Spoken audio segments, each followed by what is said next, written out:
Emancipate yourself from mental slavery. None but ourselves can free our minds. So, welcome back to another episode of Land of the Giants with me and with Daniel. Hello, good morning, Daniel. Morning. Oh, yeah, yes. Well, I'm very glad that you prompted me to discuss the book that we're going to talk about, which is the Prince by Machiavelli, and I should say reread. That's what was great because my understanding of this book was certainly greater than when I originally read it in high school. I think definitely at the um, risk of being sounding pious, it is absolutely one of those books that a person should read throughout their life.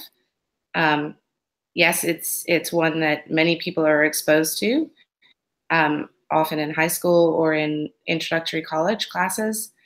But just simply the process of living more than a couple of decades gives people insight into what Machiavelli is talking about in a lot of the text. So, And it's that's, nice that it's so short too.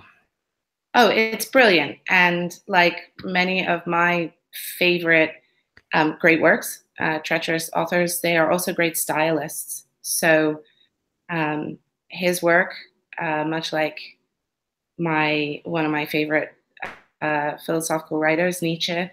His work is beautiful in the original language. I read Machiavelli in the original. I have a background in Italian Renaissance studies.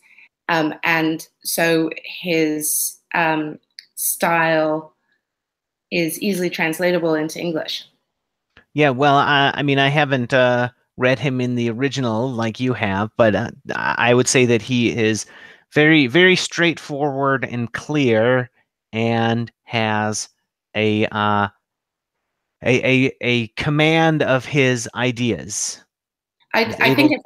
it's sorry, eh, just to say that at the outset of the um, video, our episode here, just for people who may not know, I think it is worth pointing out that Machiavelli wrote a huge range of works, from vernacular plays through to the discourses on Livy, which we've talked about a little bit before as well. Oh And yeah, and I want you to talk about his plays in this episode because I know nothing about them. So just you should it's introduce only to those say, at some point. it's true. It's only to say that once one gets past the prince, one starts to kind of engage with him as pretty substantial figure in sort of Italian literature in general, which is just something people should be aware of when they pick up the one book. So I'm going to turn it over to you, and you're going to tell me what was most striking and exciting about the Prince for you on this reread. Okay, sure. Well, so one thing that I know now that I didn't understand in high school is that power seekers discuss power in esoteric terminology. They don't openly talk about power Mm-hmm. normally. So when I was in high school, Machiavelli had the reputation that was kind of like, oh, he's evil because he tells people how to seek power. But what I would now uh, understand is that many people would have already understood what Machiavelli is writing about in the book, but they would have come to that understanding on their own and wouldn't have talked openly about it. And the fact that Machiavelli is writing openly about it is kind of like the emperor's new clothes. It's like the child who tells everybody how the game works. And Right. So I think you're right. I think explicit is precisely the point, with regards to his sort of writing down, saying out loud, saying publicly, to whatever extent. Remembering that the first person he wrote this text for was precisely the newly installed tyrant of Florence, who was the returned Medici. So, to whatever extent he was saying out loud, things, as you point out, are generally not said out loud or are obscured in all kinds of esoteric, don't call it what it is, but we all know what it is, language. You're absolutely right. There's huge power and still monstrous power today with regards to somehow um, this illusion of ideas that if a person points to the elephant in the room, and the elephant in the room is a blood-seeking, murderous elephant, the person calling out the truth of the elephant is likewise tainted with somehow being a blood-seeking, murderous person. Yeah, exactly. And back in the day, anyone with power would have justified themselves as saying like, I'm protecting you," or something like that. Just like today, just like how people say, we need control over the money system to protect you from the ravages of the free market, or Right, right. No, you're whatever. totally right. That's a very accurate, exciting parallel because in Machiavelli's context, previously and still after and consequently, but previously, there really had been very little attempt at describing power in terms that weren't either cloaked in a kind of Christian mythology ethics framework, right? Which is precisely the type of mythology ethics framework that you've just described, right? Yeah, So, and I mean, you couldn't have a more like double think way of talking about power than with Christianity. right, right, precisely. Or with the version of sort of nanny stateism that we have now. We must take away your liberties in order to protect you from theoretical um, threats from terrorists, and therefore, please prove that your money and you are innocent at all times, right? And well, let me just say something about Hobbes real quick, because I Oh, read this from yay! this volume of the Great Books of the Western World series, and this Yes, volume has Machiavelli and Hobbes in it. of And course. in an earlier video we talked about people who have hacked their way into the Western canon and who just are idiots and don't deserve to be there. So that's kind of what I think of Thomas Hobbes. And He has a couple of great taglines, though. Hey. oh my, I cannot believe that people still read this book in like a political science class, because to Yeah. me it feels like it is so stupid. And Hobbes is like the brainwasher. So Machiavelli is like the D brainwasher, and Hobbes is like the brainwasher because he's telling you that you need us to protect you from yourselves. And his book is so bad. It is like the most obscure like nonsensical text that you could imagine. Like I couldn't find a clear idea in it anywhere when I read it. Yeah, but I mean, I think that the thing about right Hobbes is that he's really focusing on what I think Machiavelli talks about by way of creating a state through criminal virtue, right? I mean, he's really uh, talking about the way in which power has to be maintained and applied, right? And I think one of the things that's interesting about Machiavelli is that Machiavelli is pointing out that, of course, all of these sort of brute force capacities are available to the prince, but the use of those almost represents a failure. So they are while it's always better to be feared than loved, Machiavelli is really trying to point out how through the process of the exercise of virtue, a leader can not ever have to resort to power, brute force power. So, I think that you may be giving Thomas Hobbes too much credit by saying that he's talking about something. But okay, fair play. But I think that, then I would sort of resort to the idea that we do have to take account of the things that are super widely read and used, even if they themselves don't have much virtue or right, value, right. right?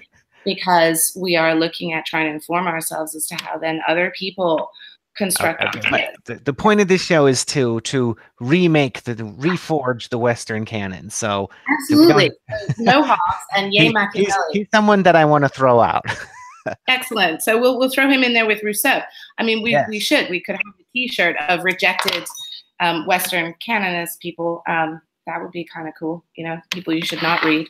So so I said Machiavelli is kind of like the D brainwasher, and one thing about this book is he doesn't have to tell you that he is the D brainwasher, because right. the thing about the emperor's new clothes is that the baby who says that the emperor has no clothes, he could be the smartest one in the room, but Mhm. you assume that he's dumb because he's a baby. But if he was Mhm. really smart, he could be acting dumb, and people will just let him get away with it.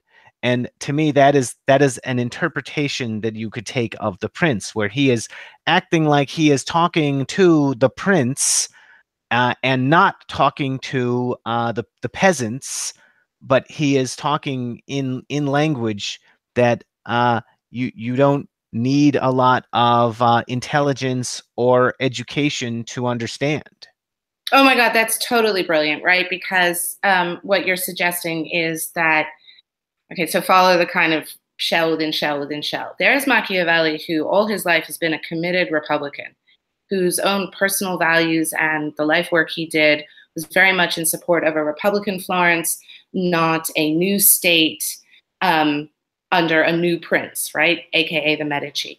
And so a lot of his adult life was in the support of the Republic. And it's one of the reasons why he knew so much about Cesare Borgia and was running around being a Florentine ambassador and so on, and was a little bit like an anthropologist, a little bit like me, and being a Bitcoin anthropologist. He was out there really observing the ways in which all kinds of new secular power was being interpreted throughout Italian peninsula. Okay, so he comes back to Florence, and there's much upheaval.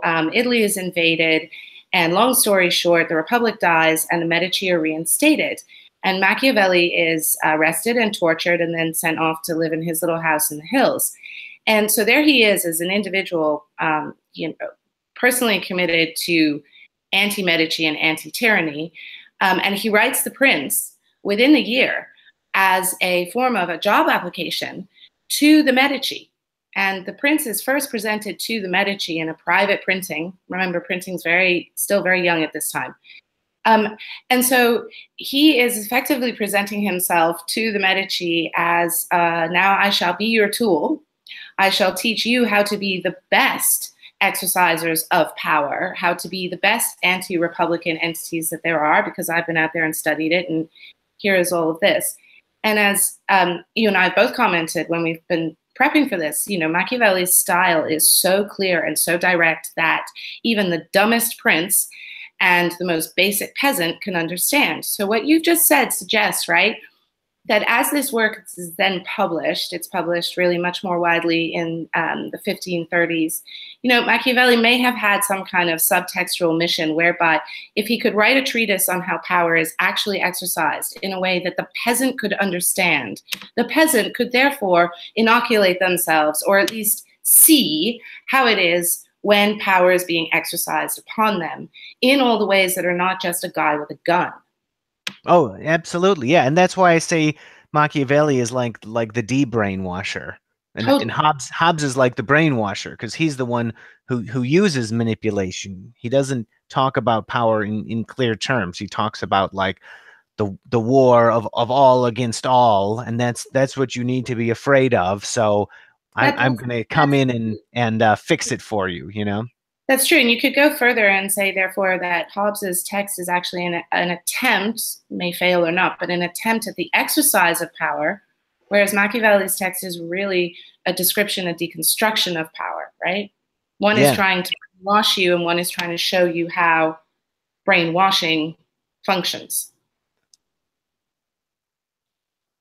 Yeah. Well, and he talks a lot about manipulation and brainwashing in the book. They don't have the word brainwashing back then, but he talks about how you just if you just stick to your guns about some kind of stupid lie, you'll find people who want to be fooled by it over and over. No, that's a very good point. One of the things that comes up often in the Bitcoin space, right, is both how the fact that you should be autonomous and you should be responsible for yourself is this great feature of it, and it's a very powerful selling, kind of convincing feature of it. Yet at the same time, um, I think it's never been more clear the extent to which people are either conditioned or wish to not have that. And that's not to say that people will simply remain within the contemporary structures of control, whether it's happily at whatever bank XYZ or in whatever government fiat currency PRL, but that what we will see is that liberation through, say, Bitcoin capital B will simply reinvent the functions of dependency. So I think if Machiavelli were here today, he would be looking at the Bitcoin space, the crypto sphere, and seeing that the same insights apply, that you are going to always have people who are going to want to be told what to do and how to do it, even within the context of a project that is all about liberating themselves. Oh, sure. And I think there's some really great advice in this book for how to be an independent thinker, which, and the other thing is, what I was thinking when I was reading about repeating the lie over and over again was ICOs. And I was just like, right. They did another ICO and it made $1 billion again. Right. And it's an interesting question. It's an interesting question in there about what is the nature of the deception that is being perpetrated over and over again. And is it something that goes something like, if you sort of like a magic spell incantation, if you run a whole series of words together, distributed, decentralized, censorship, resistant, digital, finance, if you run all of those words together like a spell, is the deception part therefore the straightforward equals sign that then says legitimate investable value within your lifetime? Blockchain technology. Oh my blockchain technology.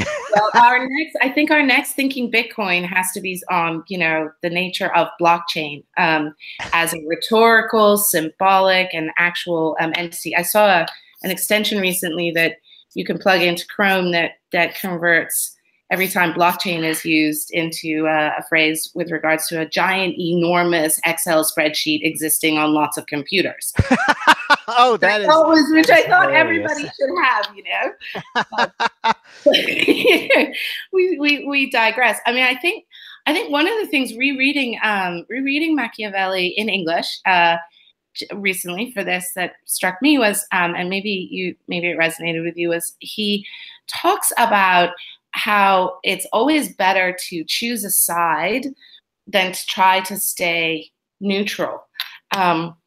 And he goes through this kind of interesting discussion about why it's more beneficial to you to have chosen sides in the event that first your ally wins, whatever outcome there is, in the event that you and your ally win whatever competition there is, and you therefore become stronger in the eyes of your ally, and that even in the event that your ally loses, you still have an ally in defeat. And I thought that given the amount of sort of cultish sectarianism that exists within Bitcoin sphere, it was an interesting thing to kind of discuss, because I think as an investor, the framework of indifference and not taking sides is extremely powerful. And it's why this struck me, because, in terms of independent thinking and remaining skeptical always with regards to the things that you yourself hold to be these unassailable, inalienable truths, that's kind of interesting, and maybe the idea that you have to take sides is what goes into a trading mentality as opposed to an investing mentality. Well, that's an interesting point there, but I guess I would say that the problem with the sides as I see them now in Bitcoin is that they are not based on what actually is powerful, in my opinion. So Right. I think that I can be powerful and not take sides too much. But if I Go ahead. But I think that people should take my side, because I think that will make them more powerful if they do that. But you have to have your own opinion. No, but I think it is a really interesting kind of tension, right? Because back to the part about Machiavelli as a de-brainwashing, or somebody who's interested in exposing the mechanisms of power and the ways both people think and the way to shape the way that they think. This idea that as the most sort of private part of a person, let's say it's the part that's really making the decision about whether or not to put money down on the table, metaphorically or literally, to take a position which is effectively neutral, to not take sides, maybe correlates to the capacity to remain skeptical with regards to oneself. And then if one steps the next layer out and starts talking about the extent to which one wants to influence the ways in which people think in order to become skeptical, that very much taking a side is what needs to be done. Yeah, I can see how Machiavelli would be sitting there having a cackle and pouring you a glass of wine and saying, "Right on, my old son, you get it." Well, I would You know? certainly rather be allies with somebody who does have the capacity to be skeptical of himself. And otherwise, I don't know. I don't know how great of an ally somebody who isn't like that is, really. And it's interesting to, as I think about it, given your earlier point, right? It's interesting to think about Machiavelli in the process of writing this text and even writing those very words, is himself demonstrating, right? Some kind of attempt at going, well, look, I was on that side. I was on the side of republicanism. Now I'm on your side. And I'm telling you that taking sides is a really good idea. Yeah, maybe there's a conflict of interest in that part of the book. 100%, 100%. And you have to, I don't know. I mean, part of it is you have to wonder what it sort of cost him as a person to write that, but also to recognize that ultimately it was a failed attempt. The Medici wanted no part of him, because I suppose anybody who can write that fluently and be so convincing in terms of, here, let me show you exactly how to exercise power, is suspicious, because they might be exercising power on you. Yeah. Well, there's actually a part in the book where he says you shouldn't have advisors who are too smart because they'll take over eventually. Exactly. So maybe, if we were doing a psychoanalysis of that text, that's where Machiavelli's own ambiguity, pokes through, right? Yeah, well, maybe Medici was reading this and he was just like, well, according to this book, I can't have this guy as my own advisor. So right, exactly. Or, what happens if it's an interesting thing also to speculate on the extent to which Machiavelli was an advisor, ambassadorial person, spent a lot of time with Cesare Borgia, and whether or not, as a sort of committed Republican, his advice actually helped cause Borgia's downfall. I mean, it is interesting to also recognize how much emphasis Machiavelli puts on fortuna, right, which is chance, luck, fate. And I know that we've talked, and I'm pretty sure you've also written, about the idea that luck is a very significant part of being a successful anything, fill in the blank. But, certainly it's a piece of successful investing. And that if investors don't recognize that, then they are, by definition, limiting their capacity for success, because they will mistake stuff that is actually due to luck with their own, as Machiavelli would say, their own virtù, their own virtù, which I don't like translated as virtue, but virtù.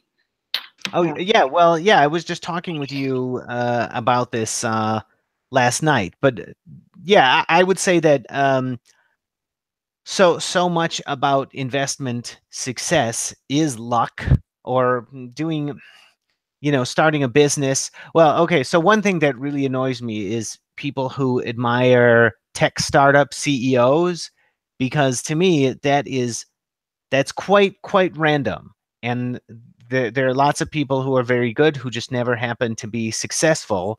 And if you're just focusing, if you're defining success purely in terms of money, you are you're bringing a lot of luck into you know, your your way of judging people. You know what I mean? Like I think that there are lots of crazy eccentric people who could have had a very successful tech startup, but who just didn't, and we don't know about those people, and much of what you see. So anyway, that is something that kind of bugs me, and I think that you can be a great investor, and two people can be great investors, and one of them could still have 100 times more money than the other, uh, just because of the circumstances that they happen to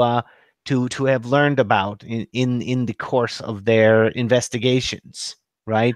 I think you're absolutely right. I mean, it could be a function of the luck that they've had in encountering opportunities, information, or it could be the luck of not encountering, scams, fraud, big problems. And I think what you're describing is a very legitimate kind of problematic, right? Which is that if that investor of your two that has 1,000 times more than the other has had an output 1,000 times greater, and that investor themselves or the audience doesn't attribute explicitly the luck, the fortuna, then for sure the commentators and the investor themselves is running around perpetrating a fraud, right? Where what's thought is that somehow that individual has much greater virtue.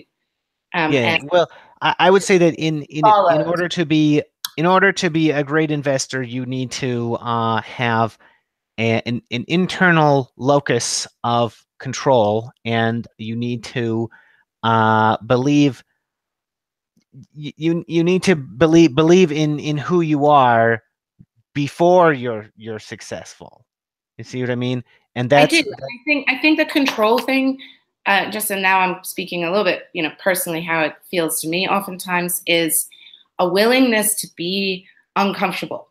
Okay, so a capacity to tolerate discomfort, which comes from maintaining always a window of uncertainty, which is basically the product of skepticism. So I think, yeah, that's what I tend to sort of interpret the idea that one has to be, to have master control of certain things, because one of the problems with that language is that it tends to kind of make us think in mechanistic terms as if we were a machine, when in fact, machine-like outputs in a human really, I think, come from a kind of a management of emotions, not the suppression of the emotions.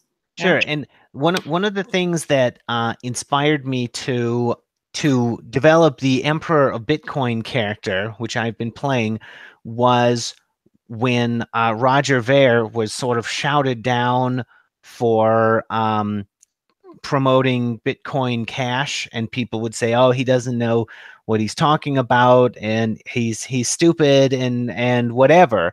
And my response to that is, investors can act stupid whenever they want, because it is the investor's responsibility to put his money in the correct place, okay? And it is not other people's responsibility to say where that should be. And actually, going back to the Prince, there's a part in the Prince where he says you should never trust mercenaries, and that's something that stuck with me when I originally read this book in high school. That's something that I thought was really hard to argue with, No, I and agree. I and I agree. think I it, agree. Also, because mercenaries in his context are so foreign explicitly to us today that it's a really powerful fact, right? Soldiers for hire. You hire other soldiers to fight your wars, but also kind of metaphorically outside of actual battlefields. But yes, go. yeah, and so I recently watched that fateful interview, or some of it, and there's a part where Roger Ver says, I've been a multimillionaire since before I even got into Bitcoin," and to me, like, that's not a way to gain respect, to talk that way. That is expecting other people to treat something that could have been the result of fortune, as if it is something that Is there too. is yeah, exactly, is definitely the result of your ingenuity. Right, And and I think that's correct. I mean, it's interesting listening to you because I think that both elements of what you've described, right, are clearly ineffectual. I think that yes, those people who are yelling, whatever degree in Twitter sphere at Mr. Ver in terms of you can't promote, you shouldn't be behind, you shouldn't be, making so much noise in favor of the bet investment that you've made. It's a completely weak position to take, because ultimately, if you think that his bets are wrong, then you should just not make the same bets and or make different bets. So that's the appropriate response. On the flip side, I think you're right, in as much as there is a slippage of a mask, effectively, when pointing to one's own vertu. And I would suggest that Machiavelli, if we read the text closely, there is no shining example of a person who is displaying vertu who needs to point to his vertu. And in fact, that's the whole purpose of moving through the space with vertu, which is a combination of strength, personality, charisma, intelligence. It's not easily translated by way of virtue, okay, which has all of its sort of ethical connotations. Machiavelli is really talking about a kind of force of intelligence and presence, and that does not need to point to itself. So to whatever extent Mr. Ver's vertu is on display through his existence as a multi whatever number of dollar person, it's precisely by not pointing to it that vertu is displayed. And that's, I think, one of the more subtle things Machiavelli is pointing at. And I think it goes to what he's also saying to the prince who wants to, ultimately, the best kind of new state to run is one in which you are aligned with both fortune and your own virtue. And his point about be careful of flatterers, right? Be careful of people who give you too many compliments. The prince is both undermined by, as you pointed out, the more intelligent than him advisor, but yeah, also that's why I can never trust you completely. Me and my snakes. You got to remember, I just cook broccoli for a living. But equally on the other side of that, the successful prince does not pay attention or cultivate flatterers. And that's why I think a little bit the kind of nexus between that's another thing. If you're going around saying, like, I was a multimillionaire, blah blah blah blah, that is cultivating flatterers. So yeah, you shouldn't do that. And it's also pointing to the vertu that in order to have authority, you need other people to point to. And you can go out and hire those people. That's irrelevant. You could do that in the 5th century, in the 1500s BC. You can have always hired or acquired people to flatter you from the outside. But I think yeah, the mechanism of trying to point to what it is that makes you authoritative is always a sign of weakness. Poker table or anywhere else. Let me modify the flattery thing, though. So first of all, there's some great independent thinking stuff in this book. So since you mentioned flattery, I'll quick talk about that. But what Machiavelli says is, don't let just anybody tell you the truth. Only allow people you trust to tell you the truth. Right. And that's obviously very good advice, because people who try to tell you the truth, who you don't trust, those are people with a different agenda that you don't know. And then he says, don't let people give you unsolicited advice, but you have to ask lots of questions. So you need to tell people when you want advice from them, and you need to be proactive about getting information, and you don't want to be a passive receptor of information. So I thought that was great. And but one last point about flattery, because I would say that I do cultivate flatterers, but only about things that are completely meaningless, like being the emperor of Bitcoin. So Right. anybody who wants to flatter me by saying that I'm the emperor of Bitcoin, that I think that's I am cultivating that flattery. But I'll put my 2 cents out. You know, anthropological goddess here. Yep, totally take it any day. But I agree with your differentiation, right? About things that ultimately are sort of cotton candy like compared to, you know, foundational stone like. and So I was going to say something else about oh, okay. So when I was talking about having an internal locus of control, to me that means that I should be able to go around and say that I'm a great investor and not prove anything about my success. Mhm. Okay, because it whether how successful I actually am is not what's important anyway, and so uh, and I'm trying to be more effective at getting the investor needs to be kind of understood around here, because to me that's kind of the bottom line, that's kind of the most important thing, and yet people are going around saying like we don't need to listen to investors just because we don't know if they really know anything. No, I think that's a good point. I mean, the point about the locus of control, if I understand you correctly, is that the ways in which the majority, like, you know, the standard way of assessing great investment. Okay, what are the numbers, right? Your point is more that the power is through the maintaining independence of mind and conviction that what you are doing is leads to great investing, and that the dollar amounts are irrelevant, or the Bitcoin amounts are irrelevant, or that whatever kind of mathematical gauge, numerical gauge you have is irrelevant compared to the control of the mindset, no? And it seems to me that that's embedded within a kind of larger importance, right? So not subject to flattery, uh, perspective or project, which is to make sure that the producer part in the Bitcoin world gives legitimate attention to the investor mindset that is really providing a very key feedback loop through prediction markets to the project that the producers, developers, are engaged in. And that, in fact, they're not somehow in opposition. And it is certainly not a situation where one is in control of the other per se, but that you've got the greatest efficiencies through a proper conversation. You know?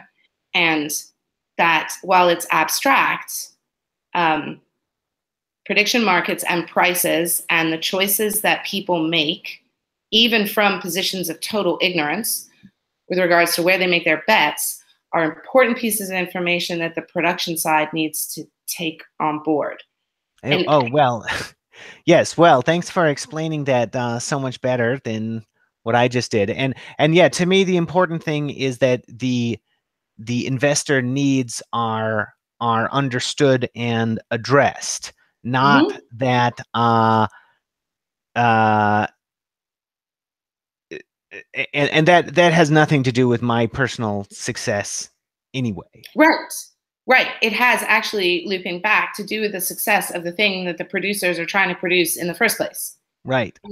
One of the things that I've read most provocatively in the last little while, I mean, just in the last few days, has been because I've been thinking about tech and bubbles and a bunch of other types of things that have to do more with, I have a sort of anthropological interest in the way in which socioeconomic responses globally are both displayed and prompted by Bitcoin. And so I've been reflecting on the idea that rather than leading society to great new worlds, technology is actually a response to a society already moving in certain directions. And that if technology is understood to be the application of knowledge, then technologies are at the service of societies, tribes, sub-tribes, needs, you know? And that effectively what is always happening is that there is Martin Heidegger talks about technology as a means to an end, but a process of revealing, which is a little obscure and a little voodoo. But it seems to me that what he's saying is that new technologies are the further revealing of original brilliant ideas, and that those revealings are absolutely linked to the changing needs of the groups of people who hold the repository of all of those original brilliant ideas, right? So if the car is the latest revelation of the original brilliant idea of the wheel, if paper is the elucidation of the original idea of speech, you could go so far as to say Bitcoin is a further revelation of the original brilliant idea of money. So I've just been off on a bit of a tangent, thinking about the ways in which we consider tech producing new realms and new realms calling into being new tech. I know I'm talking a lot, but I did also want to say that back with your observations about who you get the truth from and unsolicited advice, but the requirement to ask lots of questions. I don't know how it strikes you, but it seems to me that Machiavelli today would totally understand what fake news is and would precisely point out that the reason why you take the truth from the person you trust is because there are lots of truths. And so, like, you really want to be taking in information from sources that are going to align with the continued promotion of you and your virtue.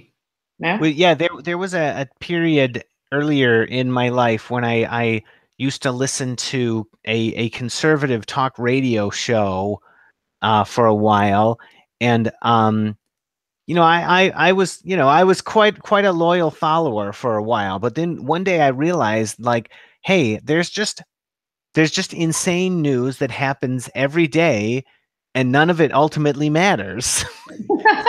So Right. I could just stop listening. Right.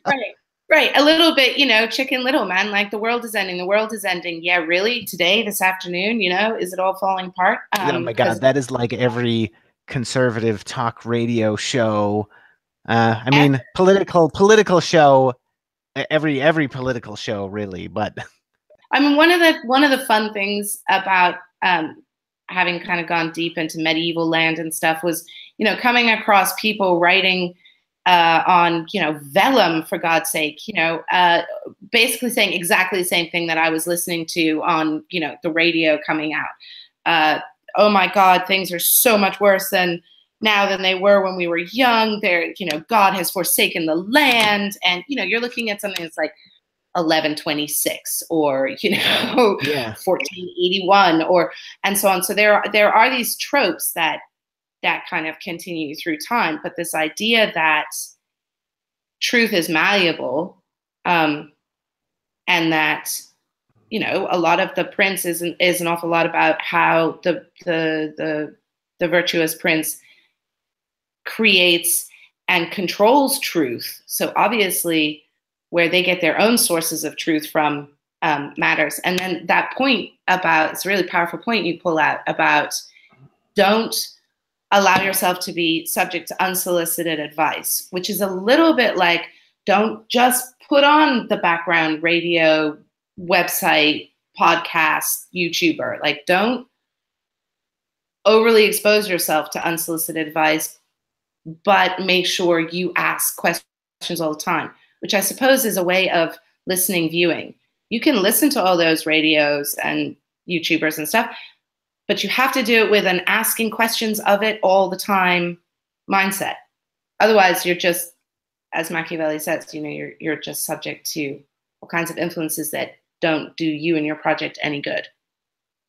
Well, yeah, and somebody can know all kinds of things and not know which things are important, right? So you have to decide what is important, and you have to pursue what you think is important.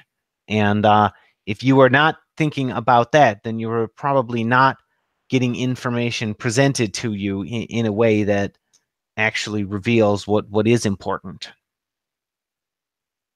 I think one of the things that I wanted to just loop back to make sure that our viewers understand is that Machiavelli, the man, and Machiavelli, the author in The Prince, does a good job of differentiating between criminal and non-criminal exercises of power. And coming back to the original observations you were making at the beginning about Machiavelli as a de-brainwasher, somebody who is explicitly describing the mechanisms of power.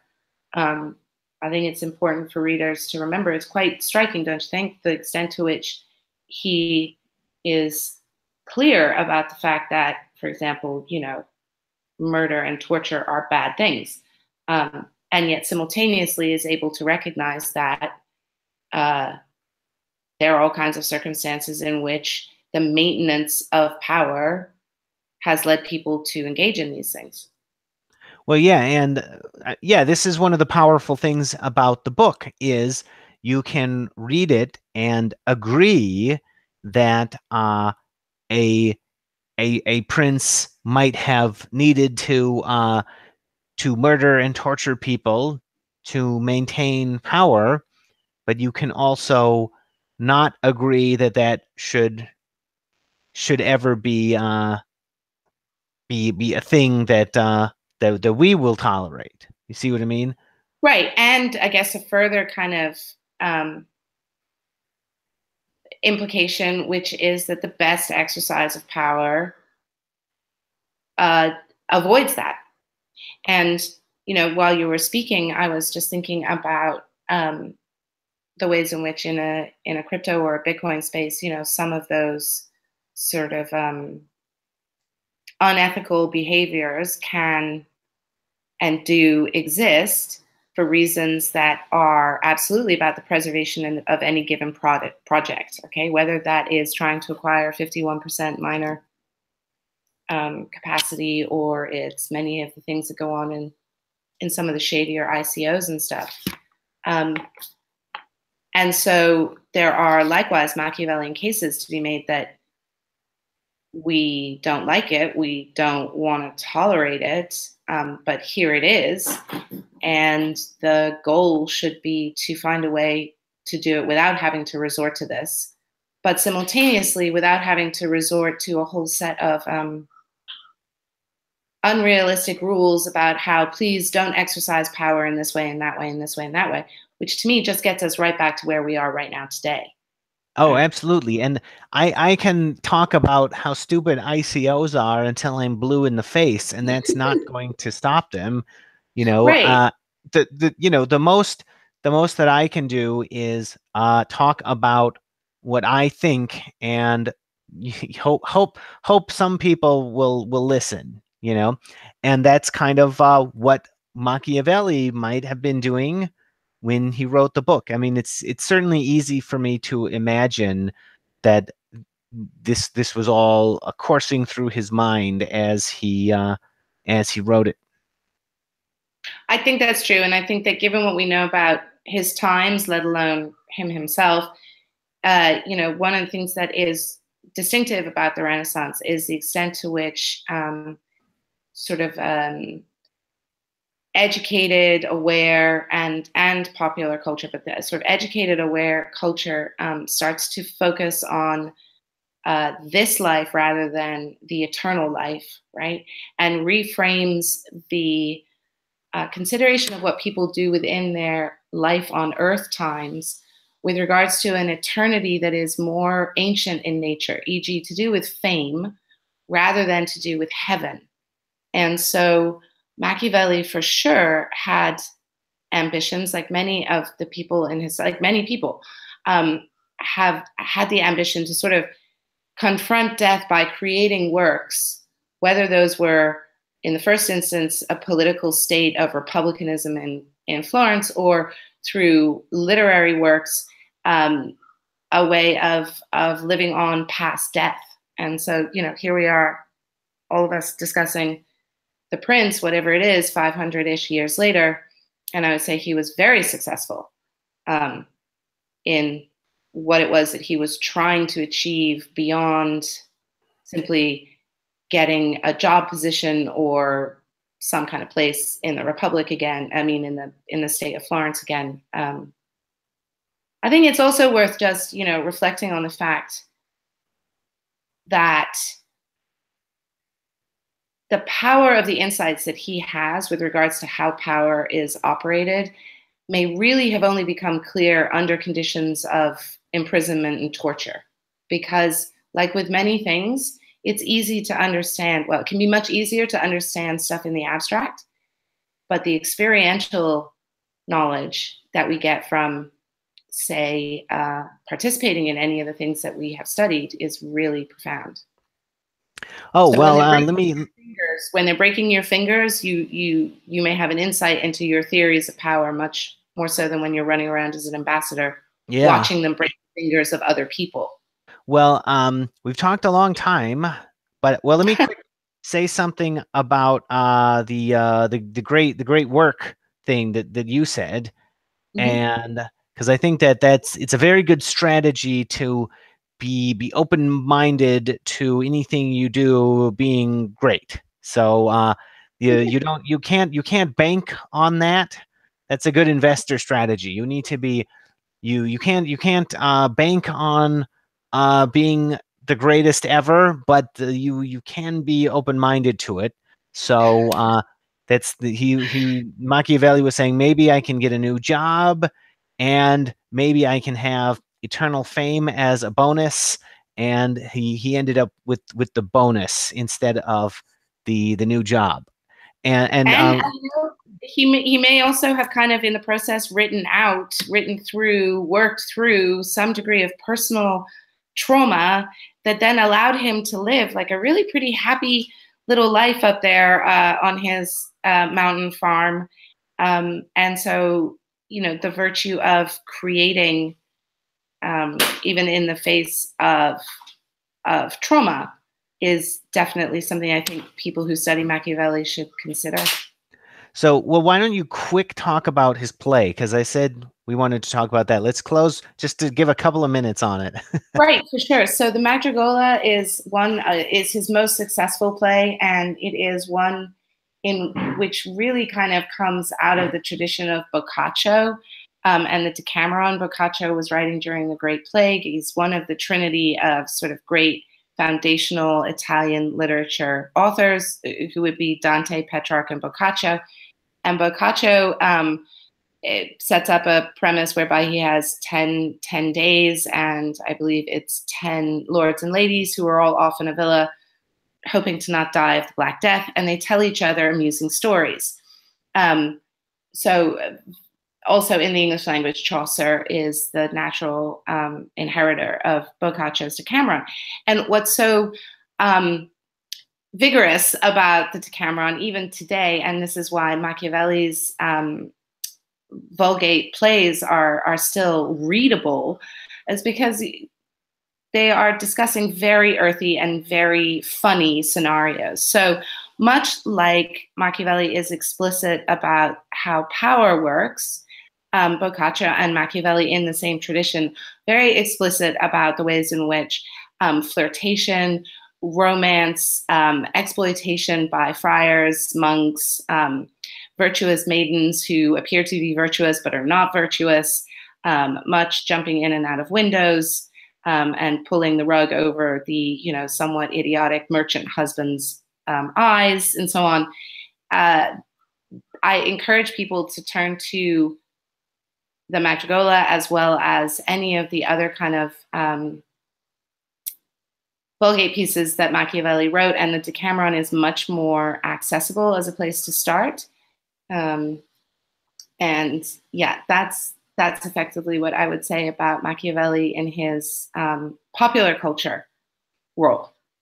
So you say read Decameron first, and then read Machiavelli's Madrigola. Yes, Okay. because the Decameron. I'll put the link in the video when I repost. But But the Boccaccio's Decameron is super easy to find in pretty much any bookstore that carries sort of Penguin's classics or whatever. And compared to any other 14th century source that I know of, is the easiest to read and will actually make you laugh out loud.